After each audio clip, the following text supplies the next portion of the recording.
জয় রাম, জয় গোবিন্দ। ভক্তি হলো একটা বৃক্ষের ন্যায়।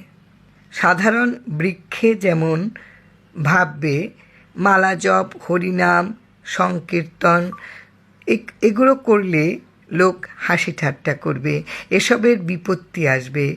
সেই সময় নামের প্রতি, শ্রী গুরুর প্রতি অবিচল নিষ্ঠা ও শরণাগতি রূপ বেড়া দিয়ে নিজের ভক্তিবৃক্ষ তথা ভক্তি জীবনকে এগিয়ে নিয়ে যেতে হবে।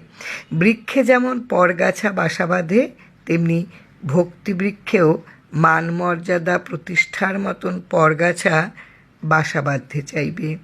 কিন্তু এসবকে অঙ্কুরেই বিনাশ করতে হবে। দীন হতে হবে।